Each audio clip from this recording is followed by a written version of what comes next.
Good evening. It's 8 o'clock and the two big stories we are tracking tonight, of course, a roundup of all the news. But here are the two big headlines.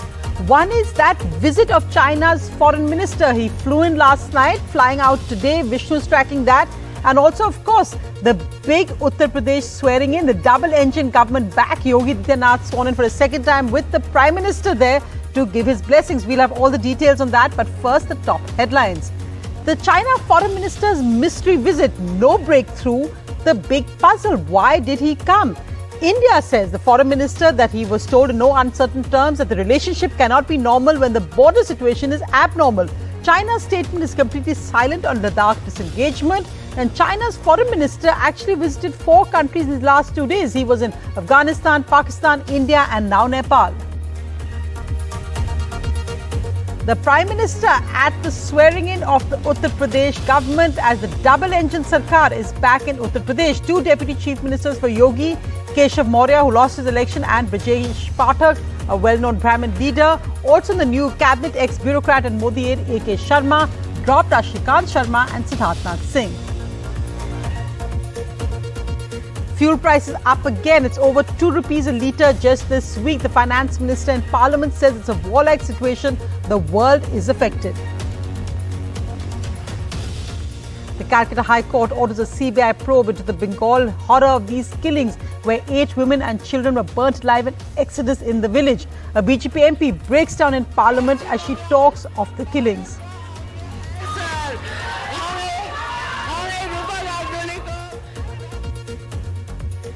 In Ukraine, the devastation as new visuals show the entire port city of Mariupol is virtually destroyed by Russian bombings. 300 are now confirmed to have died in a theatre bombing by Russia, says Ukraine. A well-known Noida real estate firm, Supertech, is declared insolvent. The makers of these glitzy twin towers are now broken promises of thousands of flat buyers. Over 25,000 people have money invested here. What happens to them now?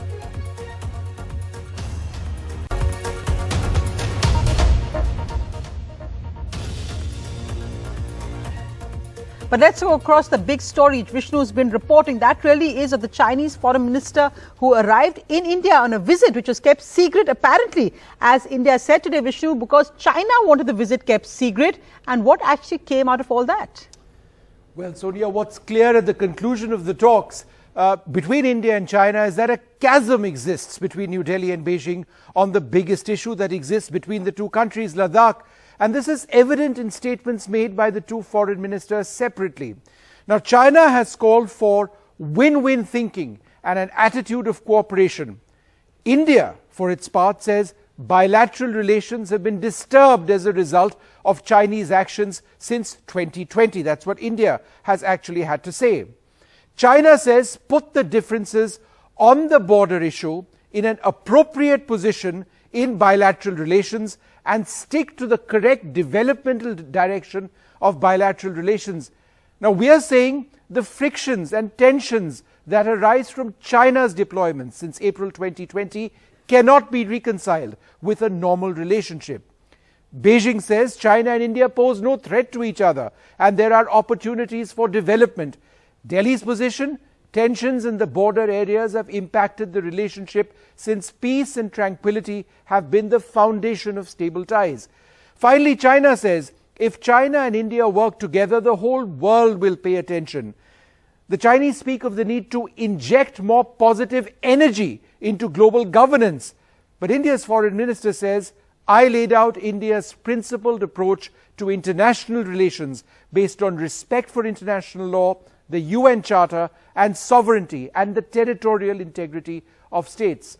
So, if you were asking just why did Wang Yi come to New Delhi in the first place if there was no intent to resolve the basic issue of Ladakh, it's perhaps true to say that many in our foreign policy establishment are also wondering about the same thing. In fact, that's the route which has been followed by Wang Yi. He was in Islamabad, he travelled to Kabul, then he came to India after that, and now he is in Nepal. So, what did he really achieve here in India? Perhaps not very much. If the hope was that the Chinese Foreign Minister Wang Yi was here to announce military de-escalation in Ladakh, that clearly did not happen. with Foreign Minister Jaishankar making it clear once again that no military de-escalation meant no return to normalcy. If you ask me, is our relationship normal today? My answer to you is no, it is not. And it cannot be normal if the situation in the border areas is abnormal.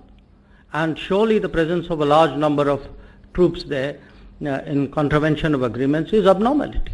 Describing his talks as honest, the foreign minister said unilateral Chinese efforts to change the status quo in disputed areas was unacceptable and that friction remained because of Chinese military deployments.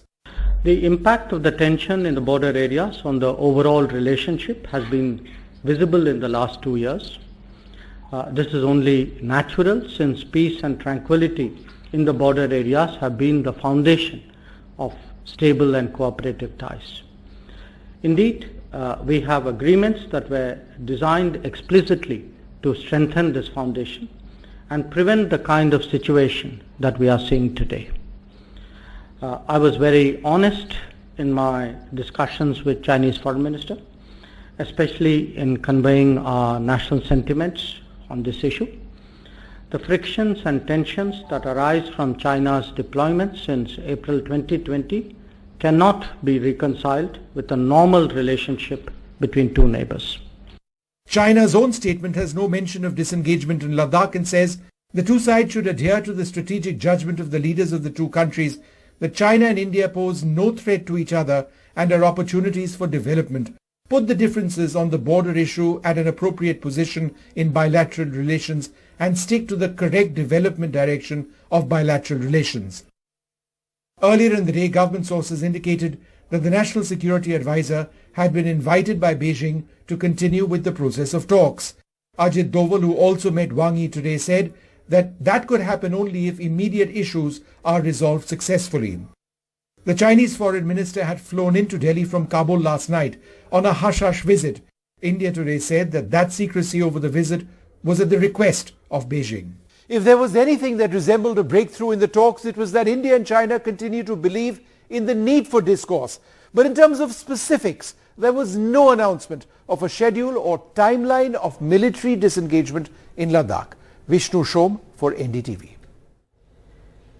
And let's move to the other big story tonight. Well, that was the swearing in of Yogi Adityanath as Uttar Pradesh's Chief Minister for the second time. Now, that's a record of over 3 decades. It's that a consecutive government of the same party has formed a government here. So the Prime Minister was also there. Remember, a big focus of the campaign was a double-engine Sarkar of the BJP government at the centre and at the state. It's a cabinet of 52 people. Now, new faces starting from Deputy Chief Ministers. Keshav Maurya retained his seat as Deputy Chief Minister, even though he lost the election, but he's a prominent OBC leader. And another prominent Brahmin face, Brajesh Pathak, has also been made Deputy Chief Minister, replacing another Brahmin face, Dinesh Sharma. Interestingly, amongst the new MLAs who became ministers there was also A.K. Sharma. Now, he was an ex-bureaucrat, a close aide of Prime Minister Modi. He wasn't made minister his first time around when he became MLC, but this time he is a cabinet minister. Also prominent are those dropped, including Siddharthnath Singh and Shrikant Sharma. So let's go across to Alok. So Alok, the big headlines, because of course for the BJP on the road to 2024, this was a crucial show of strength, because we saw every BJP chief minister was also there on the stage along with the prime ministers, the prime minister flanked by BJP chief ministers, all there for the Yogi Adityanath swearing in. Well, yes, good evening, Sonia. That swearing in happened right behind me at this Atal Bihari Vajpayee cricket stadium here in Lucknow. A massive show of strength. Karyakartas not only from Uttar Pradesh but also from neighbouring states, all of them coming in. The stadium was totally full. Like you said, all chief ministers of BJP-ruled states, deputy chief ministers, the Prime Minister himself were all on stage as Yogi Adityanath, his deputies, and the other ministers took oath. You did point out some names about the inclusions in the cabinet, some exclusions too. For instance, Siddharthnath Singh and Shrikant Sharma, the two spokespersons of the government in Yogi 1.0, both of them not getting a place in this cabinet. And Shrikant Sharma in particular, he won from Mathura by a big margin. Somebody who's known to be on close terms with the top leadership. So many are suggesting that there could be a role for him in the party or in the 2024 Lok Sabha election that is approaching. Perhaps he could be a candidate. So all of this happening as we speak. A meeting of Yogi Adityanath with his ministers is happening at the Lok Bhavan. And I don't think there will be any major decisions today as such. But yes, all of them getting together and good optics again perhaps for the BJP.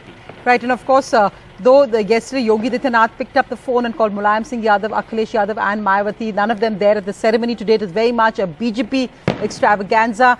And amongst other interesting elements is Akhilesh Yadav tweeting saying that the stadium was made under the SP government where BJP ministers were sworn in. And also Mr. A.K. Sharma and Anupriya Patel's husband, Ki Apna Dil leader, Mr. Patel, also making it to the ministry.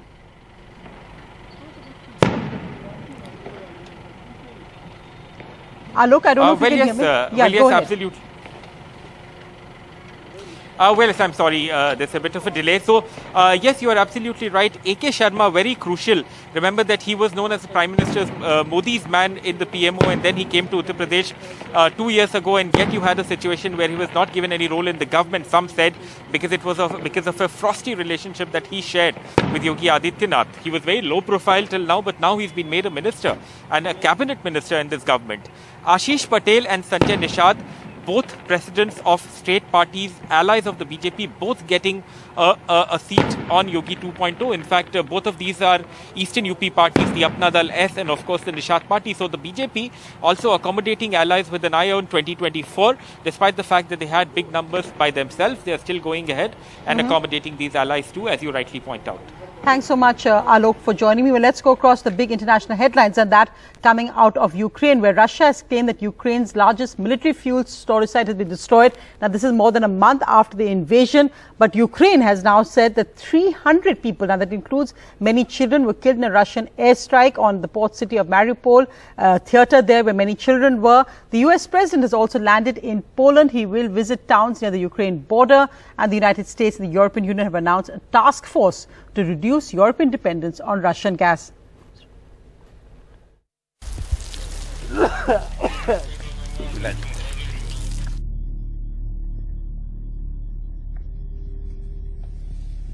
Mariupol, центр міста, драматичний театр.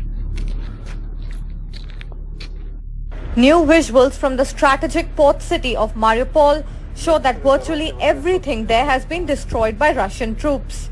300 people are estimated to have been killed in the Russian strikes on this theatre last week, according to officials. Destroyed homes, bombarded buildings and broken towers and windows.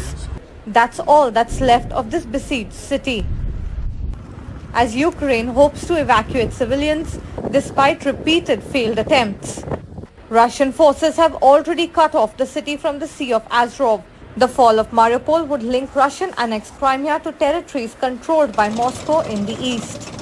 Russia's aggression drawing strong condemnation from NATO heads of state, who have called upon Putin to withdraw military forces from Ukraine, but ruled out enforcing a no-fly zone over Ukraine.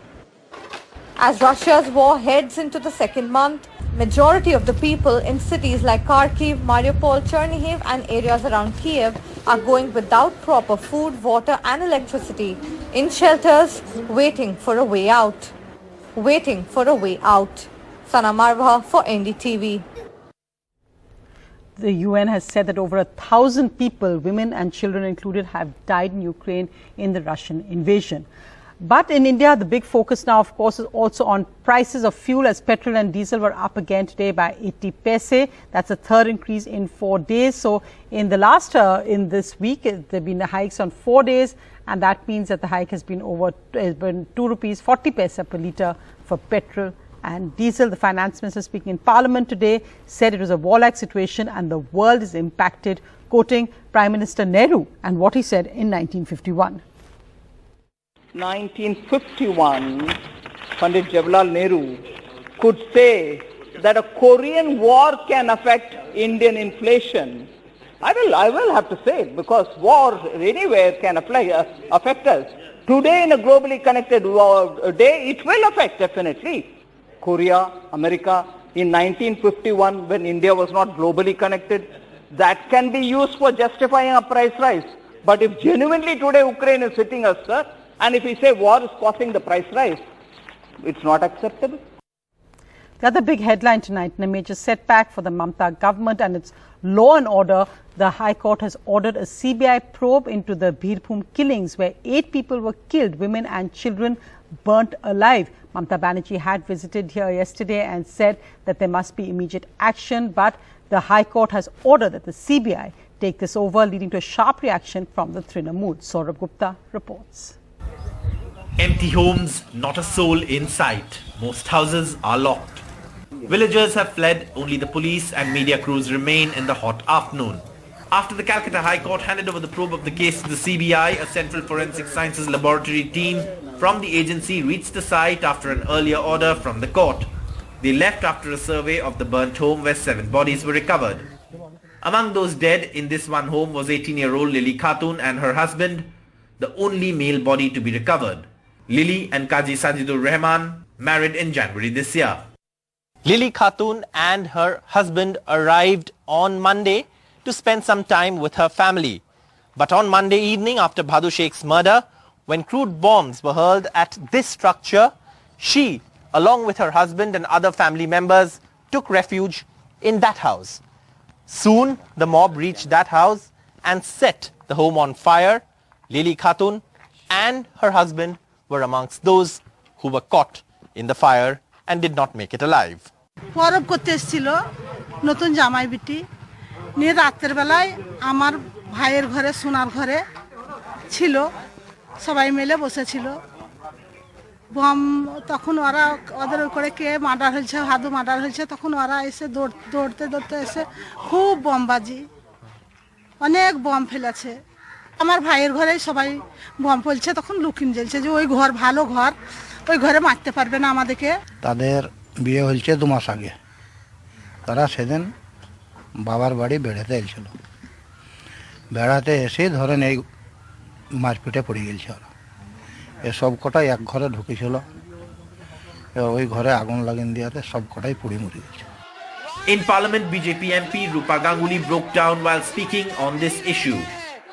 पश्चिम बंगाल भारत का अंग है sir हमें रूपा गांगुली को president rule चाहिए हमें जीने का हक है कोई अपराध नहीं है कि हम पश्चिम बंगाल में जन्म लिए हैं ये अपराध नहीं हो सकता सर ये अपराध नहीं हो सकता The Trinamool Congress also questioned the Calcutta High Court order, saying the CBI is controlled by the BJP.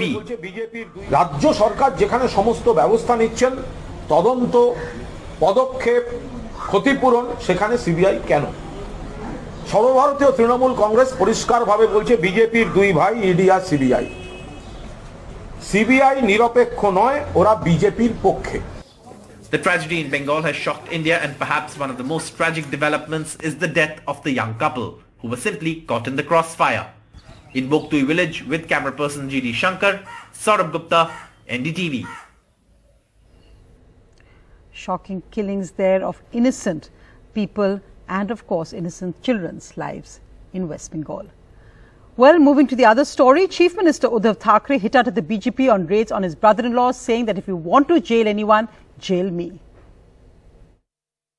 मी म्हणतो मी तुमच्या सोबत येतो मी येतो तुमच्या सोबत सत्तेसाठी नाही येत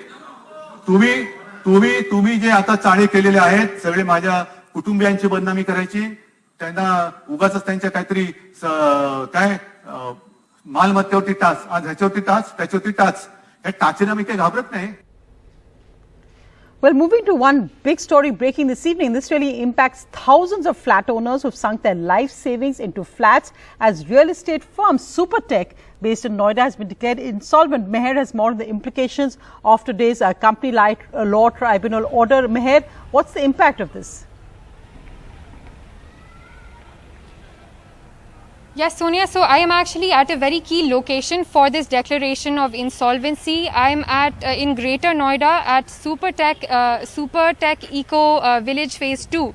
This is actually the development for which Supertech took a huge loan from the Union Bank of India amounting to 350 crore rupees, and it's the non-repayment of that loan that has led to this declaration of insolvency. Supertech will challenge this declaration, but in the meantime, the insolvency resolution process has begun, for which their assets will be frozen, all their repayment processes will be frozen. Any civil suits that may be filed against Supertech will also be frozen. But actually the thing to keep in mind is that this place for which this huge loan was actually taken is still under construction. Behind me you can see that there are towers that are still not complete. There are over 10 such towers in this entire community, and there are people who have lived here for years, over a decade, some people, on rent, waiting for possession of their flats. तो ma'am आप पहले नाम बताइए, फिर मेरा नाम रंजू शर्मा है। मेरा A2 टावर में है फ्लैट, पर अभी तक मिला नहीं है मुझे। 10 साल हो गया मुझे बुकिंग करवाया, 2010 में मैं बुक करवाई थी। इतनी परेशानी हो रही है बहुत ज़्यादा। अभी मैं इतने सालों से रेंट पे रह रही हूँ। अब मिलेगा जब भी सुपरटेक वगैरह को फ़ोन करती हूँ, अगले महीने मिल जाएगा, अगले महीने मिल जाएगा। और ये 10 साल से चल रहा है? हाँ जी, 10 साल। और आपके घर में कितने अर्नर्स हैं, कितनी देर से? बस मैं अकेली हूँ, एक हस्बैंड है। घर चलाना इतना मुश्किल होता है। कोरोना में जॉब छूट जाता है, प्राइवेट जॉब है, कभी मिलता है कभी नहीं मिलता है। 2 बच्चों का पढ़ाना, बहुत मुश्किल से घर चलाना पड़ता है। रेंट के ऊपर से EMI, फिर भी रेंट जा रहा है, EMI जा रहा है, फिर भी इंतजार करना पड़ रहा है, कब मिलेगा कब मिलेगा। I'd like to talk to one more person as well. She is actually a single person who saved up for this flat. So could you tell us quickly about your situation? Yeah, hi, I'm Shalini Gupta. मैंने flat 2013 में book किया था, 2015 में मिलना था, अभी तक मुझे नहीं मिला है। मैं बैंक की EMI भी पे कर रही हूँ, रेंट भी दे रही हूँ। मेरे लिए बहुत मुश्किल हो रहा है। मैं सिंगल लेडी हूँ, कोरोना में मेरी जॉब चली गई है, मेरे पास अर्निंग का कोई साधन नहीं है। मेरे पेरेंट्स बूढ़े हो गए हैं, बीमार हैं, मेरे फादर हार्ट पेशेंट है, और मैं जब भी सुपरटेक से बात करती हूँ कि मेरा घर कब मिलेगा, तो हमेशा टालते रहते हैं। मिस्टर अरोरा 3 साल से हमें प्रॉमिस कर रहे हैं कि आपको घर नेक्स्ट ईयर, इस दिवाली, इस होली मिल जाएगा। अभी तक नहीं मिला है। अभी इंसॉल्वेंसी में चला गया। मुझे नहीं पता कि मेरा घर कब मिलेगा और मेरे साथ क्या होगा। मेरे पास अभी बिल्कुल इनकम का साधन नहीं है। मेरा EMI भरना बहुत मुश्किल हो गया। इंडिया विल मुझसे बहुत ज़्यादा रेट ऑफ इंटरेस्ट पे EMI ले रहा है। 11.87% पे रेट चार्ज कर रहा है, बाकी और बैंक इतना नहीं करे। तो प्लीज़ मुझे इस चीज़ के लिए बताइए कि ये इंसॉल्वेंसी में आगे क्या होगा। मुझे मेरा घर मिलेगा, नहीं मिलेगा, कब तक मिलेगा? Please help me in this. No, so as you can see, there are some very distressed people, absolutely. and for their it is absolutely, Mayor, you see that the amount these people have been cheated. They're waiting for 10 years for their flats, paying interest, paying EMIs, and now this latest blow. Hopefully there will be a safety net for them, but that really is the big question. These huge promises made by real estate developers, and then what happens when it all comes crashing down. Thanks for that update, Mayor. We'll keep tracking that story here on NDTV.